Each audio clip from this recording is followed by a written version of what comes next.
21 घंटे के बाद बिलाखिर वो खबर आ चुकी है जिस खबर का पूरी दुनिया को इंतजार था।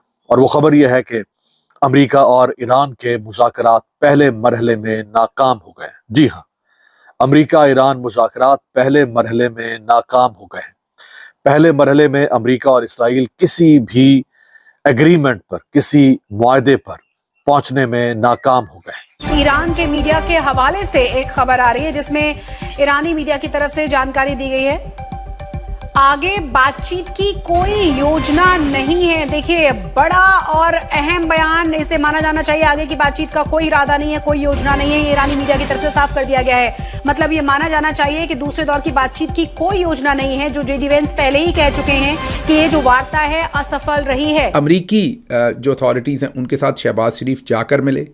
जेडी वैंस शहबाज शरीफ को मिलने नहीं गए, शहबाज शरीफ मिलने उनके पास आए। हमने पहले भी आपके सामने रखा था, बेचारों के साथ बहुत ही ज़्यादती की, जुल्म किया, या उनको जैसा हमने पहले आपको खबर दी थी अब वो सच्ची साबित हो गई। आज पूरे सोशल मीडिया पर वही होता हुआ नज़र आया जो हमने आपको मेरा ख्याल है कि कल सुबह के व्लॉग में हमने आपको बताया था कि उनके साथ क्या किया जाना है, और वही हुआ है। देखें कि beggars can't be choosers, please understand that. हमें अपनी कौम का पेट पालना है, खुदा की कसम खा के कह रहा हूँ। यतीमों के सरों पर दस्ते शफ़क़त हमें रखना है। हमें अपना जो गरीबों को उनको पढ़ा लिखा कर काबिल बनाना है। पाकिस्तान के लिए बड़ी अजीब सिचुएशन पैदा हो गई है मुज़ाकरात की इस नाकामी के बाद। देखिए, ये इतना इंपॉर्टेंट था कि इसी मौके पे खबर आती है कि शहबाज शरीफ एक हंगामी तौर पे सऊदी अरब का विजिट करेंगे, और ये उस वक्त हो रहा है जब पाकिस्तान में ईरान के और अमेरिका के मुज़ाकरात चल रहे हैं और पाकिस्तानी एयरफोर्स के जंगी तैयारे सऊदी अरब के साथ दिफाई मुआहदे के नुक्ता नज़र से सऊदी अरब पहुंच चुके हैं। अब पाकिस्तान के लिए एक बड़ा सुनहरी मौका था। अगर ये मुज़ाकरात कामयाब होते तो पाकिस्तान को इसमें बहुत पजीराई मिलती। किसी भी सूरत में पाकिस्तान को किसी भी फरीक के साथ खड़े नहीं होना चाहिए। मैं पहले दिन से ये बात कह रहा हूं कि पाकिस्तान ने लड़ाई में नहीं उतरना, पाकिस्तान को लड़ाई में बिल्कुल नहीं उतरना चाहिए, जितना मर्जी दबाव आए। देखिए, this we should understand Mr. Trump. He talks a lot. He does stupid things, but he makes sense. He makes sense when it's time to make sense. सबसे पहले तो हमने अपने खित्ते में एक चीज को डिटरमिन करना है, हम इस कॉन्फ्लिक्ट के पार्टी नहीं हैं। Right. We have nothing to do with this conflict. This is between Iran, United States and Israel. और इस चीज को बिल्कुल आगे क्या अमेरिका जो है ये टाइम खरीद रहा है, ये टाइम खरीद रहा है, क्योंकि साथ वो कह रहा है मैं अपनी फोर्सेस को नहीं लेके जाऊंगा, वो वहीं रहेंगी जब तक कि ये परमानेंट रिजॉल्व ना हो। कि क्या हम यही करते रहेंगे इनके साथ? इनको देखो, हमें डिग्रेड और अंडरमाइन कर रहे हैं ये लोग। जी, ट्रंप ने शहबाज शरीफ को यूज कर लिया। हो भी सकता है, नहीं भी हो सकता है। मैं असेसमेंट ये दे रहा हूँ कि कहीं ना कहीं ईरान के साथ डबल गेम होगी, ईरान के साथ हैंड होगा, ईरान और अमेरिका का पीस टॉक हो जाएगा। इसराइल बाद में कह देगा ये तो इन दोनों का पीस टॉक हुआ है, वो टैग कंटिन्यू रखेगा। देखिए, वो तो ना कुरान पाक में अल्लाह ताला ने भी फरमाया कि यहूदो नसारा ना मुसलमानों के दोस्त नहीं है। अच्छा, और इनसे मुआहदे करना जो है ना, उनमें डिप्लोमेसी है, मुनाफकत है, हमेशा हमारी तारीख रही है। पाकिस्तान डिक्लेयर हो गया दुनिया का सबसे बड़ा पप्पू और पनौती, क्योंकि उन्होंने एक झूठ बोला पूरी दुनिया से। झूठ क्या था? ये झूठ था कि हम अमेरिका और ईरान के बीच में एक बहुत बड़ी पीस डील हम करवाने वाले हैं।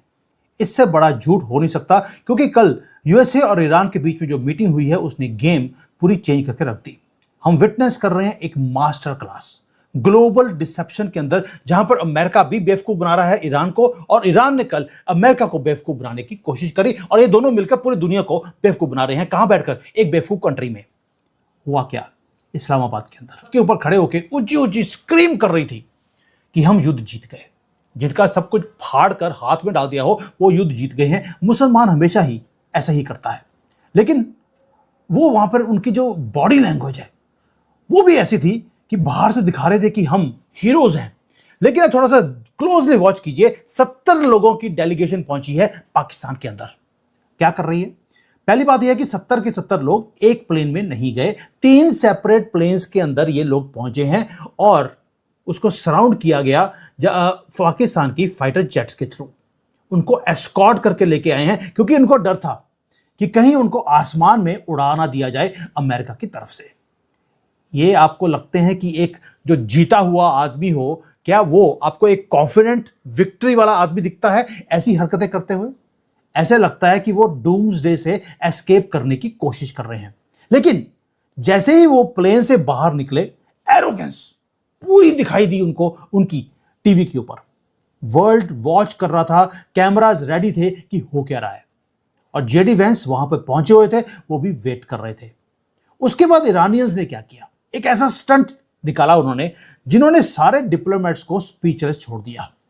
उन्होंने फ्लैट आउट रिफ्यूज कर दिया कि वो जेडी वेंस से मिलना चाहते हैं। उन्होंने बोला 1-to-1 मीटिंग वो कभी नहीं होगी अमेरिका के साथ। एक आदमी या एक कंट्री जो बोलती है कि हम युद्ध जीत चुके हैं, वो फेस टू फेस मीटिंग करने से कतरा रहे हैं।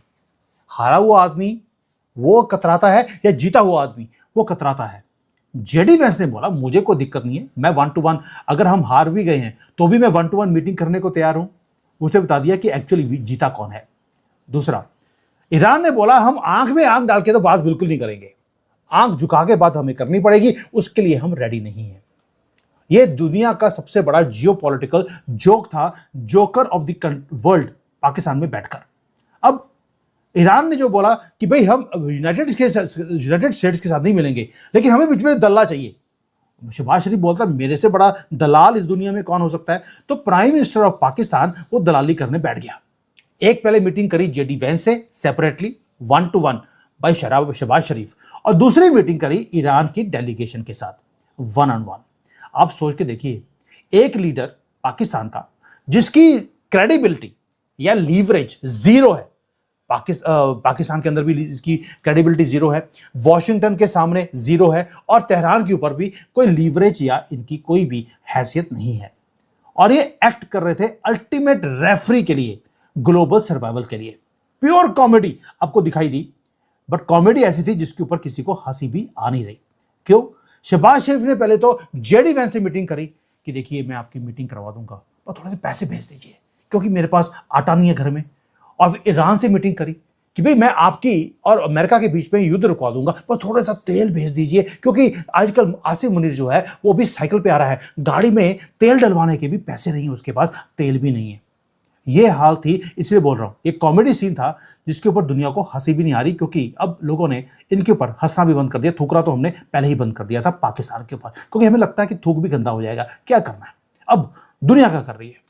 जब दुनिया पूरी डिस्ट्रैक्टेड थी इस सर्कस के अंदर, ईरान क्वाइटली सिक्योर कर रहा था एक मैसिव एडवांटेज। जब ये मीटिंग होनी थी उससे पहले उन्होंने 2 डिमांड्स रख दी, 2 नॉन नेगोशिएबल प्री कंडीशंस, और जब मीटिंग हुई है उसमें 10 कंडीशंस और रख दी। 2 कंडीशंस क्या हैं? सबसे पहले उन्होंने बोला कि कुछ भी कर लो, ईरान की ठुकाई कर लो, लेकिन लेबनान के अंदर जो हमारे हिजबुल्लाह के जो ये राक्षस हैं इनके ऊपर आप बॉम्ब मत फेंको। डेस्परेटली वो हिजबुल्लाह को बचाने की कोशिश कर रहे हैं, क्योंकि उनकी टोटल डिस्ट्रक्शन वहां पर इजराइल ने करने की कसम खा ली। और दूसरा बोल दिया कि जो हमारे पैसे हैं जो आपने फ्रीज करे हुए हैं ये आप निकाल दीजिए। मैंने कल क्या बोला था आपको? मुसलमान की जान पैसे में। पहला काम ये करेंगे हमारी ठुकाई कर लो, हमारी लड़कियों को ले जाओ, हम बेचने को तैयार हैं, बस उसके बदले पैसे दे दो। वही हुआ जो मैंने आपको कल बोला था। वो इस्लामाबाद में नेगोशिएट नहीं करने आए थे पीस टॉक्स के लिए, वो पैसे इकट्ठे करने आए थे, टिपिकल मुसलमान स्टाइल। लेकिन जो एक्सटॉर्शन है वहीं पर नहीं रुकी, साथ में उन्होंने 10 पॉइंट का ब्लूप्रिंट दोबारा से रख दिया जो उन्होंने पहले पब्लिसाइज किया था। डिमांड क्या किया? पहला बात, अमेरिका को पूरे मिडिल ईस्ट में से बाहर निकलना पड़ेगा, और उसके बाद बोल दिया जो स्ट्रेट ऑफ हॉर्मुज है वो हमारे कब्जे में रहेगा, हमारी मिलिट्री उसको देखेगी, और उसके बदले में हम हर शिप जो यहां से निकलेगी उसका पैसा हमें चाहिए। नमस्कार दोस्तों, स्वागत है आप लोग का हिंदुस्तानी स्पेशल के एक और नए वीडियो में। दोस्तों एक बहुत बड़ी खबर है, और खबर ये है कि इस्लामाबाद जो वार्ता हो रहा था वो पूरी तरीके से फेल हो गया है, और अमेरिका के जो उपराष्ट्रपति है जेडी वेंस वो अब अमेरिका के दौरे पे चले गए हैं। और खबर ये भी आ रही है कि जो ईरान है उसके भी जो विदेश मंत्री जो थे वो भी अब ईरान के दौरे पे चले गए हैं। दोस्तों पाकिस्तान जो कि लगातार इतने दिनों से हल्ला मचाए हुए था और कह रहा था कि अब तो हम पूरी दुनिया में जो है वो सामने आ गए हैं और पूरी दुनिया हमारी ही बात कर रही है, और हम तो आराम से बैठाकर इन दोनों देशों को मना लेंगे कि ये दोनों देश जो है वो रोक जो युद्ध है उस पर रोक लगा दे, लेकिन ऐसा होता हुआ दिख नहीं रहा है। दोस्तों कहा ही जाता है कि बेगर्स कैन बी चूजर्स, और ये खुद पाकिस्तान के प्राइम मिनिस्टर शहबाज शरीफ ने कहा था और यही आज हुआ है। पाकिस्तान का रोल सिर्फ और सिर्फ ये था कि यहाँ की बात वहाँ पे जाकर बताना और वहाँ की बात यहाँ पे जाकर बताना। जो पाकिस्तानी मीडिया लगातार ये नैरेटिव बनाने की कोशिश कर रही थी, और ये नैरेटिव सिर्फ और सिर्फ अपने लोगों के लिए, पूरी दुनिया के लोग ये बात, पूरी दुनिया की गवर्नमेंट ये बात जानती थी कि पाकिस्तान का इन सब चीज़ों में क्या हाथ है, लेकिन क्योंकि उनको अपने पब्लिक को बताना था, अपने पब्लिक को बेवकूफ़ बनाना था, तो वो ऐसे बातें कर रहे थे जैसे कि बीच में जो है वो शहबाज शरीफ बैठेंगे और दोनों तरफ जो है वो ईरान और अमेरिका के जो लोग आए हैं वो बैठेंगे, और जो ऐसा शहबाज शरीफ कहेंगे, जैसा आसिम मुनीर कहेगा, वैसा ही काम जो है वो दोनों देश के लोग करेंगे। तो कहीं ना कहीं जो पाकिस्तान एक नैरेटिव बनाने की कोशिश कर रहा था, उसके नैरेटिव पे एक बहुत बड़ा डेंट लगा है, और जो इस्लामाबाद वार्ता जो है वो पूरी तरीके से फेल हुई है। दोस्तों, पूरे पाकिस्तान में मातम है, और अब पाकिस्तानी ये पूछ रहे थे कि लगातार 2-3 दिनों से जो पूरे इस्लामाबाद, पूरे पाकिस्तान को एक जो किले में तब्दील कर दिया गया था, लोगों को जो है वो छुट्टियां दे दी गई थी, स्कूल बंद कर दिए गए थे, मतलब कौन सी ऐसी चीज़ थी जो नहीं हुई थी मतलब कोविड में, वही काम इन दो देशों के बीच में जो वार्ता हुई है उनके दौरान हुआ है। लेकिन उसका नतीजा क्या निकला, पाकिस्तानी पब्लिक को क्या मिला? तो कुछ नहीं मिला। और यही सब चीज़ें दिखाती हैं कि पाकिस्तान जब गरीब देश होता है तो फिर वो कुछ भी करे उसकी बात दुनिया का कोई भी मुल्क नहीं मानता। यहाँ तो अमेरिका और ईरान थे, एक छोटा भी देश भी होता है तब भी वो पाकिस्तान की बात नहीं मानता। तो कहीं ना कहीं पाकिस्तान की पूरी दुनिया में एक बार फिर से फजीहत हुई है, लेकिन फिर भी ये अब ये बताने की कोशिश कर रहे हैं कि चलो कम से कम हमने इन दोनों देशों को बैठाया। तो दोस्तों, बस आज की वीडियो में इतना ही। वीडियो को लाइक और चैनल हिंदुस्तानी स्पेशल को सब्सक्राइब कर ले, क्योंकि हम आपके लिए इंटरेस्टिंग वीडियो लाते रहते हैं। मिलेंगे सिनी वीडियो से, तब तक हिंदुस्तानी स्पेशल।